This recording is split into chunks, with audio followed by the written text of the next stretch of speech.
Hər birinizi salamlayıram. Bu videoda biz danışacağıq potensialımız haqqında. Instagram story'də bir anket paylaşmışdım və bu sorğuda ən çox bir növ birlikdə seçilən mövzulardan biri də potensial idi və düşündüm ki, potensialla bağlı bir video sizlər hazırlayım və bu da ilk videomuz olacaq. Potensialımızı bir növ gerçəkləşdirməyə və potensialımızı açmağa mı deyək, görməyə mane olan bir çox qorxularımız var. Əslində insan olaraq, insanlıq olaraq belə deyək, bizim bəzi qorxularımız var ki, bunlar bazı olaraq hər birimizdə var. Bu qorxulardan biri də rədd olunmaq qorxusudur ki, rədd olunmaq qorxusu bizə bir çox hallarda çox mane olur ki, özümüzü gerçəkləşdirməkdə, öz istəklərimizi ortaya qoymaqda, özümüz kimi olmaqda və özümüz kimi davranmaqda. Dolayısıyla potensialı açmaq bərabərdir bir növ özün kimi ola bilmək. Yəni nə qədər sən öz bacarıqlarını, öz qaranlıq, kölgə tərəflərini ortaya qoya bilirsən və nə qədər sənə bir növ özünü doğrultmağa, sənə özün olmağa şans, imkan verilib, tanınıb belə deyək. Bunlar çox vacibdir. Rədd olunmaq qorxusu ümumiyyətlə bizim üçün ölmə bərabərdir. Bunun səbəbi isə əslində bizim əcdadlarımızın həyatına bağlanır. Çünki onların dövründə onlar qrup halında yaşayırdılar və demək olar ki, tək halda yaşamaq, fərd olaraq, yəni həyatda sağ qalmaq qeyri-mümkün idi. Çünki təbiət hadisələri, heyvanların hücumlarına məruz qala bilirdilər və ya da digər bir növ belədikdə qrupların hücumlarına məruz qala bilirdilər və bunlar da təbii ki, onların ölməsinə gətirib çıxarırdı və bazı olaraq bizim hər birimizdə bu qorxu var və biz düşünürük ki, əgər mən özüm kimi olsam, dəstədən, qrupdan atılacam. Əslində bizim ən böyük ehtiyacımız bəlkə də elə budur ki, həqiqətən də özümüzü aid hiss edə bilək. Yəni bir növ belə deyək də, təsdiq tapa bilək. Yəni bizim üçün bu çox önəmlidir, yəni insan üçün. Hər nə qədər də bəzən göstərilsə də ki, həddindən çox təsdiq, onaya ehtiyac yoxdur və ya da ki, insanların təqdirinə. Əslində belə deyil. Biz insan olaraq insanla yaşayırıq. Yəni insanla var ola bilən varlıq olduğumuz üçün, yəni sosial varlıq olduğumuz üçün və bizim bu sosiumun bir parçası olaraq bunu hiss etməyimiz, bir növ duymağımız çox vacibdir bizim üçün. Və bu bizim bazı ehtiyacımız olduğu üçün və bizim burada bəzi qorxular var ki, onları bir əslində bir növ belə deyək də daha böyük bir pəncərədən baxmağa ehtiyacımız var, dəyərləndirməyə ehtiyacımız var. Çünki əslində keçmişdə məhdudiyyət var idi, o baxımdan ki, insanlar az idi və insanların sağ qalmağa da eyni zamanda ehtiyacı var idi ki, onlar çoxalsınlar, yəni bu nəsil artsın. Amma hazırda isə əslində ətrafda çox insanlar var və eləcə də bizim nəinki ölkə daxilində, hətta ölkə xaricində əlaqələr qurmağımız mümkündür və bu əlçatandır, onlayn belə olsa. Ona görə də bunu əslində məntiqli bir şəkildə çözüm mümkündür. Yəni bu əslində həll olunması qeyri-mümkün olan bir şey deyil. Bunu bir əslində yazıb, özündən danışsan, özünə özün üçün açsan ki, əslində bu qeyri-mümkün deyil. Yəni sən özün olduğun üçün, öz potensialını bəlkə də gerçəkləşdirdiyin üçün bir çox insanlar tərəfindən rədd olunacaqsan. Bu reallıqdır, bəli. Bir çox insanlar səni qəbul etməyəcəklər. Amma o demək deyil ki, onlar yəni səndən üstündürlər və ya yaxşıdırlar və ya da ki, belə deyək də, onlar çox önəmlidir. Əslində həyatımızın hər bir etapında bizlə bərabər irəliləyəcək, bizlə bərabər addımlayacaq insanlar var. Beləcə də bizlə bərabər olmayacaq, yəni hansı ki, bizim həyatımızda o rolu bitən insanlar var. Çünki biz dəyişirik, dönüşürük və dolayısıyla bizim həyatımızda dəyişib dönüşməyən, yəni bizlə uyğunlaşmayan insanlar bizim həyatımızdan çıxarlar və ya da ki, biz şuurlu şəkildə onu çıxardırıq. Bu da mümkündür.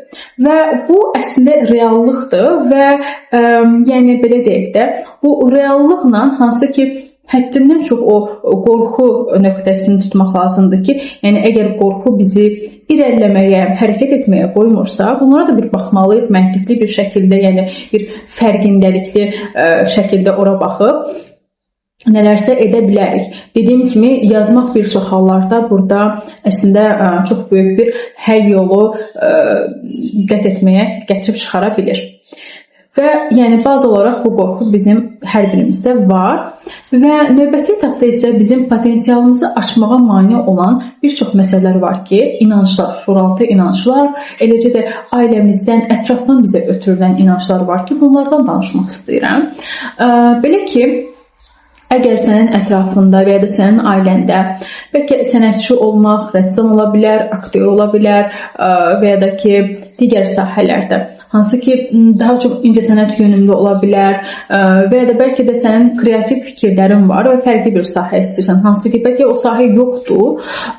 Bunu bəlkə də onlayn, yəni Instagram üzərindən falan etmək istəyirsən, belə bir şey etmək istəyirsən, amma valideynlərin deyir ki, və ya ətraf deyir ki, sən buna necə pul qazanacaqsan, axı buna ehtiyac yoxdur və ya da ki, yəni rəssamların, nə bilim, müğənnilərin, sənətçilərin həyatı olmur, yəni onların qazancı olmur və ya qazancı olsa da onların şəxsi həyatı olmur və sənə bu şəkildə aşılandığı üçün beləcə də ətrafında da məsələn ola bilər ki, məsələn belə insanlar ki, hansı ki sənətçidirlər və onların şəxsi həyatı tutaq ki, uğurlu alınmır və sən qorxursan ki, sənin şəxsi həyatında uğurlu alınmaz və bu yöndə qorxular olduğu üçün sən potensialını bastırırsan, yəni gerçəkləşdirmirsən.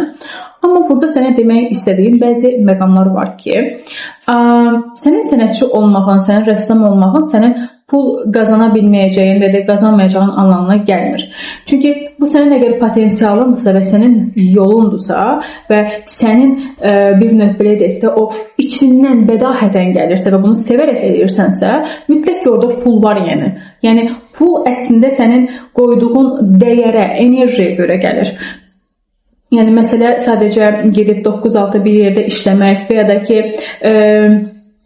yəni bir növ belə deyək də, bəzi ümumiyyətlə işlər var ki, onların konkret bəlkə də iş saatları yoxdur, bəlkə də o, yəni və sənin də sevdiyin sahədə belə bir şeydir və sən düşünürsən ki, yəni mən buna necə pul qazana bilərəm?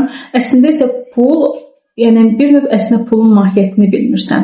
Çünki pul mübadilədir. Və sən verirsən, sənin qoyduğun və verdiyin o enerji, resurs nədirsə, ona qayıdır. Yəni pul əslində onun bir növ qayıtma şəklidir.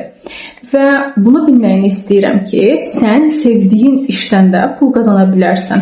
Hansı ki, bəlkə bu iş üçün universitet oxumağa, nəsə bir şey oxumağa ehtiyac yoxdur. Bu, sənin içindən gələn yaradıcılıq hansı ki, bir növ belə deyək də, tələb edən bir sahədir. Yəni bir növ belə deyək də, sənin yaradıcı yönlərin daha çox aktivdir, bacarıqların daha üstündür və bunları ortaya qoyub nəsə etmək istəyirsən. Bəlkə bu musiqi sahəsində ola bilər, bəlkə incəsənət sahəsində, bəlkə rəssamlıq, bəlkə yəni digər başqa bir sahələr ola bilər. Hansı ki, düşünürsən ki, yəni mən burada bəlkə pul qazana bilmərəm. Əslində isə belə deyil. Pul sənin qoyduğun dəyərə görə gəlir və əgər sənin bu bacarıqların varsa, bu bacarıqların da görülməyə və insanlığa bir növ xidmət şəklində təqdim olunmağa ehtiyac var. Yəni sən burada elə bilədən deyilsən və sənin potensialın da elə bilədən sənə verilməyib, yəni. Və dolayısıyla yəni rədd olunacağım, qəbul edilməyəcəm kimi qorxulara düşmək əvəzinə burada onu deməliyəm ki, özünü seçib bu yolda addımlasan, əlbəttə ki, sənə dəstək gələcək. Və əlbəttə ki, rədd olunduğun zamanlar da olacaq və bir növ belə deyək də qəbul etməyəcək kütlədə olacaq. Çünki onların şuuraltı inanclarına, bəlkə onların baxış bucaqlarına uyğun deyil.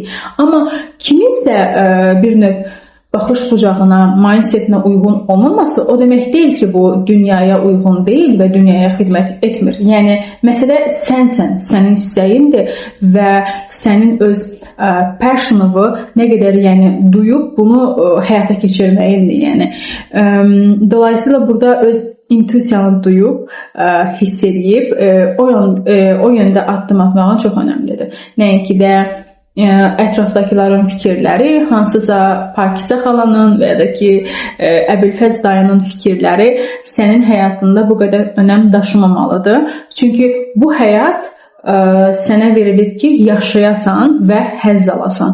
Yəni, bu həyat kiminsə fikirləri əsasında, yəni bir növ belə deyək də, sənin depressiyaya düşməyin üçün sənin dərd çəkməyin üçün verilməyib və dolayısıyla sənə qədər yaşayacaqsansa, sənə qədər yaradacaqsansa, sənə qədər öz intuisiyanı hiss edib özünü ortaya qoyacaqsansa, bu dünya da bir o qədər gözəlləşəcək. Yəni bunun əksi mümkün deyil. Və belə, yəni son olaraq bunu demək istəyirəm ki, İstəyin nədirsə, bu hazırda mümkünsüz belə görünsə belə və ya da ki, o istədiyin o dəstəyi almasan belə, o yola çıx və davam elə. Çünki bir çox uğurlu insanların əslində həyatını dinləsən, onların layihələri çoxları tərəfindən rədd olunub, qəbul edilməyib və onlar dəfələrlə rədd cavabı alıblar. Və sonra isə əslində öz yollarını və öz təsdiqlərini tapıblar. Və dolayısıyla sənin hazırda hər hansı bir fikrin, ideyan dəstəklənmirsə, o demək deyil ki, o heç vaxt gün üzü görməyəcək və ya da ki, o lazımsızdır. Belə bir şey yoxdur. Əslində biz bu dünyada insan olaraq hər birimiz bir növ yaradıcı varlığıq, bir növ yaradıcının kanalıyıq və dolayısıyla sənin nəsə yaratmağın və bu dünyaya təqdim etməyin bu dünyaya çox böyük bir xidmətdir, çox böyük bir qatqıdır və dolayısıyla yəni bunu etməkdən çəkinmə. Bəzən ola bilər ki, içsel olaraq bundan qorxa bilərsən, təşvişə düşə bilərsən, səni narahat edə bilər. Qorxuların olması çox normaldır, yəni sən insansan. Yəni sənin üçün asan deyil axı, yəni o bir növ belə deyək də, indiyə qədər həyatında olan insanların səni tərk etməsi və ya da səni qəbul etməməsi asan deyil əlbəttə ki. Amma bu yolda səni dəstəkləyəcək, səni sevəcək insanlar da var. Yəni bir bunlara da baxsan əslində çox yaxşıdır. Çünki həyat balans üzərində qurulub. Həyatda bizi dəstəkləyən, bizi sevəcək insanlar var və eyni zamanda bizi sevməyəcək, bizi dəstəkləməyəcək insanlar var və bu onların özü ilə bağlıdır, bizlə bağlı deyil. Və son olaraq sənə bir kitab tövsiyəsi vermək istəyirəm. Sənətçinin Yolu adlı bir kitabdır. Hansı ki, burada özünü tanımaq və eləcə də öz içindəki o sansürləri, hansı ki, içsəl səsin ki var, sənə deyir ki, yox etmə, olmaz və ya da ki, səndə alınmaz, bu kimi səslər gəlirsə, bunları həll edə biləcəyin, hansı ki, bir neçə kursluq bir proqram şəklində də o kitabı əldə edə bilərsən və o kitab vasitəsilə əslində öz dönüşüm yoluna bir növ özünə və öz içsəl dünyaya səyahət edə bilərsən və bu məncə düşünürəm ki, sənin özünə və öz həyatına, eləcə də gələcəyin üçün eləyə biləcəyin ən gözəl, ən böyük yatırımdır.